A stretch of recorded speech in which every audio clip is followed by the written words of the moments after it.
गरीब लोगों को काम चोरी से रोकने के लिए अमीरों ने एक बहुत ही घटिया आइडिया निकाला। उन्होंने कैश खत्म कर दिया और लोगों को समय के बदले पेमेंट करने पर मजबूर कर दिया। हर कोई 25 साल की उम्र तक मुफ्त में जी सकता है। उसके बाद आपकी कलाई पर एक काउंटडाउन शुरू हो जाता है। सिर्फ 1 साल बचा होता है। उस 1 साल में अगर आप और समय कमाने के लिए काम नहीं करते तो जैसे ही घड़ी में 0 बजता है आप मर जाते हैं। सच कहूं तो इसके बारे में सोचते ही मेरी रूह कांप जाती है, क्योंकि यह बहुत ज्यादा असली लगता है। मेरे जैसे लोग जो सबसे निचले तबके में हैं, हम इससे बच नहीं सकते। मेरे पास जिंदा रहने के लिए सिर्फ एक दिन बचा है। मैं फैक्ट्री जाने के लिए सूरज उगने से पहले उठ जाता हूँ, सिर्फ दिन के आखिर में कुछ एक्स्ट्रा घंटे कमाने के लिए। मेरी माँ 50 साल की है। उन्होंने पूरे 3 दिन बचा कर रखे हैं, लेकिन कल उन्हें उसका आधे से ज्यादा हिस्सा किराए में देना पड़ेगा। मैं हर दिन काम पर दौड़ कर जाता हूँ। नाश्ते में बस एक सस्ती सी कॉफी होती है। मैं जी तोड़ मेहनत करता हूँ, आधी रात तक ओवरटाइम करता हूं और बॉस को हमेशा मेरी सैलरी काटने का कोई ना कोई बहाना मिल ही जाता है। मैं चुप रहता हूं, क्योंकि अगर मुझे नौकरी से निकाल दिया गया तो मेरे पास दूसरी नौकरी ढूंढने के लिए समय ही नहीं बचेगा। एक रात मैं अपने दोस्त से दिल की बात कहने के लिए एक बार में गया और वहां मैंने एक बहुत ही अमीर आदमी को देखा, जिसकी कलाई पर 100 साल से भी ज्यादा का समय बचा था। मैंने अपनी पूरी जिंदगी में इतना ज्यादा समय कभी नहीं देखा था। झुग्गी झोपड़ी में रहने वाले लोगों ने भी उसे देख लिया था। उनकी आंखों के हाव भाव बदल गए थे।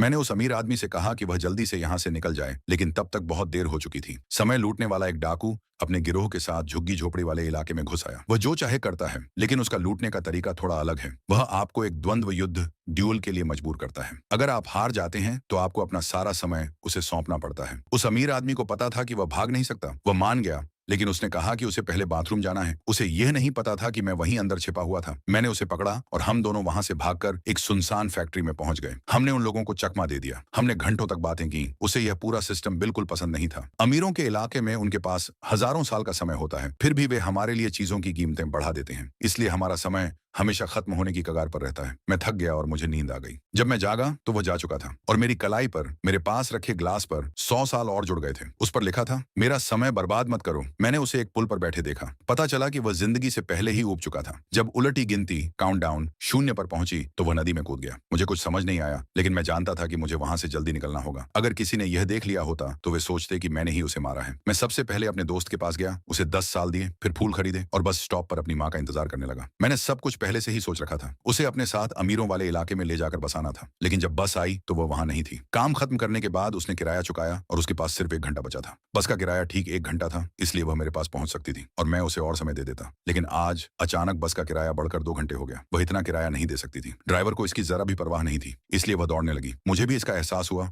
और मैं भी उसकी तरफ तेजी से दौड़ा। माँ और बेटा दोनों समय के साथ होड़ लगा रहे थे। हम बस 1 सेकंड से चूक गए, सिर्फ इसलिए कि बस का किराया बढ़ गया था। मैंने अपनी माँ को हमेशा के लिए खो दिया। तभी मुझे आखिरकार समझ आया कि उस अमीर आदमी का इस दुनिया से भरोसा क्यों उठ गया था।